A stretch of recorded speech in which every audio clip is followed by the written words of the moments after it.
नमस्कार, मैं निकिता आपके साथ। आप देख रहे हैं सत्य हिंदी। एक नजर डालते हैं अब तक की सुर्खियों पर।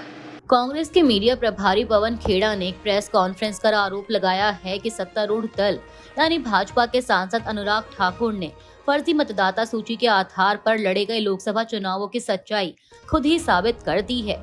कांग्रेस का कहना है कि महादेवपुरा, बेंगलुरु सेंट्रल जैसे एक विधानसभा क्षेत्र का डेटा जुटाने में 6 महीने लगते हैं, क्योंकि वह केवल कागजी रूप में उपलब्ध होता है, जबकि ठाकुर को मात्र 6 दिनों में 6 लोकसभा सीटों की इलेक्ट्रॉनिक वोटर लिस्ट मिल गई। विपक्ष का आरोप है कि यह चुनाव आयोग और भाजपा की मिली भगत का सबूत है। कांग्रेस ने वाराणसी की इलेक्ट्रॉनिक वोटर लिस्ट सार्वजनिक करने की मांग करते हुए दावा किया कि 2024 में प्रधानमंत्री मोदी वाराणसी से हार रहे थे, लेकिन फर्जी वोटरों के बूस्टर डोज से नतीजा पलट गया। पार्टी ने सवाल उठाया कि जब बीजेपी खुद मान रही है कि वोटर लिस्ट में गड़बड़ी है, तो क्या पिछला चुनाव रद्द नहीं होना चाहिए। साथ ही उन्होंने कहा कि बीजेपी की प्रेस कॉन्फ्रेंस ने चुनाव आयोग की भूमिका को और संदिग्ध बना दिया है और पूरा देश अब वोट चोर गद्दी छोड़ कह रहा है। कांग्रेस नेता ने आगे कहा कि आज पक्ष और विपक्ष दोनों चुनाव आयोग से सवाल पूछ रहे हैं। ऐसे में चुनाव आयुक्त ज्ञानेश कुमार कहां हैं? अनुराग ठाकुर ने बीजेपी और चुनाव आयोग की सांठ-गांठ पूरे देश के सामने रख दी है, इसलिए अब पूरा देश कह रहा है कि वोट चोर गद्दी छोड़। बीजेपी की प्रेस वार्ता से ये साबित हो गया है कि पिछला लोकसभा चुनाव फर्जी वोटर लिस्ट के आधार पर हुआ था, तो क्या इस चुनाव को फर्जी नहीं माना जाएगा? क्या इस चुनाव को रद्द नहीं कर देना चाहिए? दरअसल भाजपा सांसद अनुराग ठाकुर ने विपक्ष पर निशाना साधते हुए बुधवार को एक प्रेस कॉन्फ्रेंस कर आरोप लगाया था कि कांग्रेस उनके घुसपैठिए वोट बचाने के लिए वोट चोरी का झूठ फैला रही है। उन्होंने दावा किया कि लोकसभा की 6 सीटों की इलेक्ट्रॉनिक वोटर लिस्ट को महज 6 दिनों में हासिल कर लिया गया, जहां कांग्रेस को डेटा इकट्ठा करने में महीनों लगे। ठाकुर ने विशिष्ट विसंगतियों को भी उजागर किया, जिसमें रायबरेली में एक ही पते पर 47 मतदाता पंजीकृत, जिसमें मोहम्मद इस्लाम, शकील अंसारी जैसे नाम शामिल हैं। उन्होंने वायनाड, डायमंड हार्बर, कन्नौज, मैनपुरी, कोलाथुर जैसे निर्वाचन क्षेत्रों का उदाहरण देकर दावा किया कि यहाँ बड़े पैमाने पर डुप्लीकेट या फर्जी वोटर सूची है। ठाकुर ने राहुल गांधी के वोट चोरी आरोप को बवंडर नहीं बल्कि ब्लंडर बताया और कहा कि आपके चेहरे पर धूल थी और आप शीशा साफ करते रहे। कांग्रेस सांसद और लोकसभा में नेता प्रतिपक्ष राहुल गांधी ने वोट चोरी के खिलाफ 17 अगस्त से बिहार में वोटर अधिकार यात्रा शुरू करने की घोषणा की है। उन्होंने अपने एक्स हैंडल पर लिखा कि 17 अगस्त से #वोटर अधिकार यात्रा के साथ हम बिहार की धरती से वोट चोरी के खिलाफ सीधी लड़ाई छेड़ रहे हैं। राहुल ने लिखा कि यह सिर्फ एक चुनावी मुद्दा नहीं, यह लोकतंत्र, संविधान और वन मैन वन वोट के सिद्धांत की रक्षा का निर्णायक संग्राम है। हम पूरे देश में स्वच्छ मतदाता सूची बनवाकर ही रहेंगे। उन्होंने लिखा कि युवा, मजदूर, किसान, हर नागरिक उठो और इस जन आंदोलन से जुड़ो। अब की बार वोट चोरों की हार, जनता की जीत, संविधान की जीत।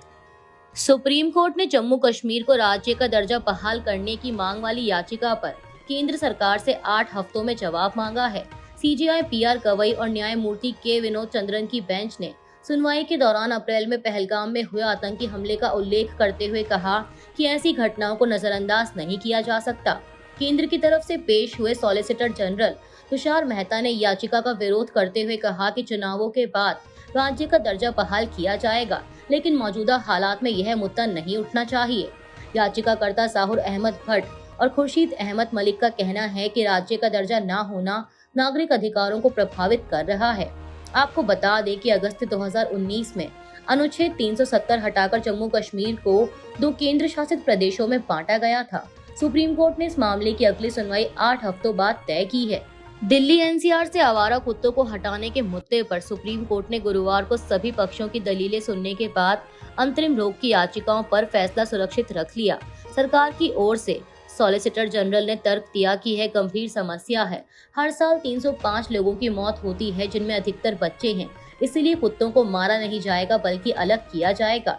वहीं कपिल सिब्बल और अभिषेक मनु सिंघवी जैसे वरिष्ठ अधिवक्ताओं ने आदेश पर सवाल उठाते हुए कहा कि बधियाकरण और शेल्टर की व्यवस्था किए बिना यह कदम अनुचित है और डरावना माहौल पैदा करेगा। सिब्बल ने दावा किया कि आदेश अपलोड होने से पहले ही 700 कुत्ते उठा लिए गए हैं।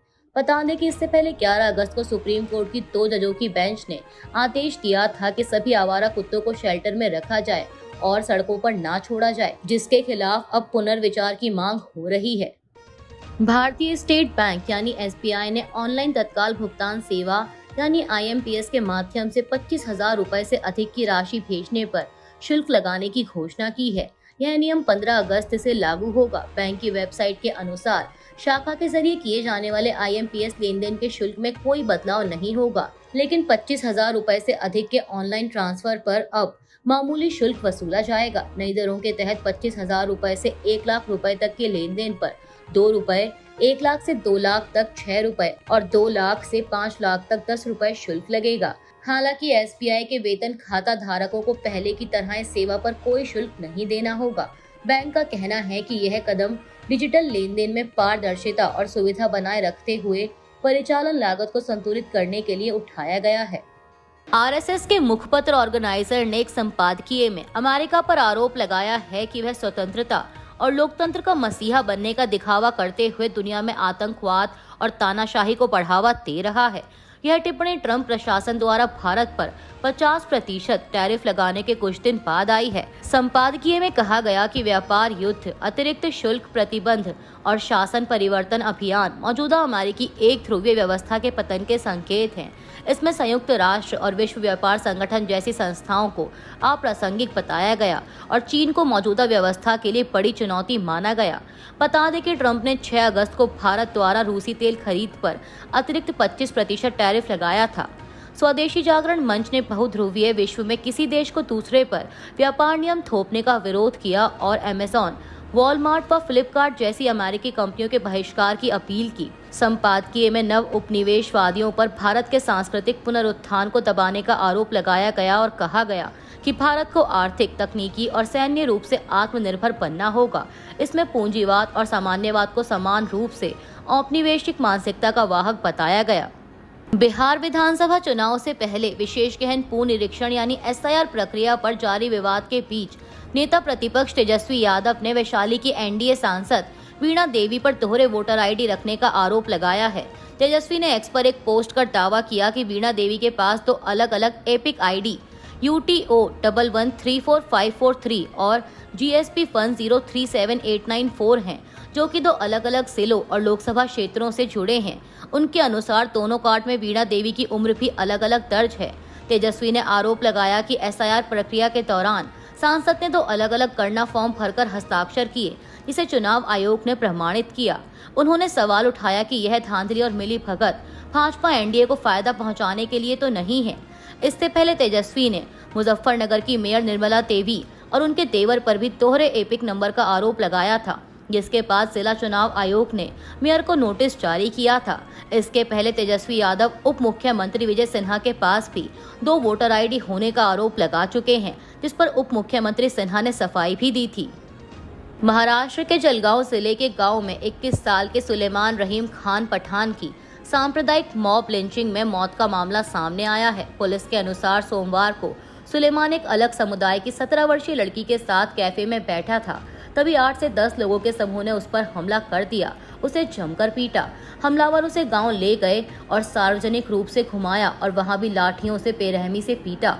बचाने पहुंचे उसके माता पिता, बहन और 80 वर्षीय दादा पर भी हमला हुआ। गंभीर रूप से घायल सुलेमान को अस्पताल में मृत घोषित कर दिया गया। पुलिस ने अब तक 8 आरोपियों को गिरफ्तार किया है, जिनमें 4 को 18 अगस्त तक पुलिस हिरासत में भेजा गया है और बाकी को अदालत में पेश किया जाएगा। यह घटना सोशल मीडिया पर गुस्से का कारण बनी हुई है, जहां लोगों ने इसे सांप्रदायिक मॉब लिंचिंग बताते हुए न्याय की मांग की है। पुलिस जांच जारी है और प्रशासन ने शांति बनाए रखने की अपील की है। अभी के लिए इतना ही। बाकी की देश दुनिया की बड़ी खबरों के लिए बने रहिए सत्य हिंदी के साथ।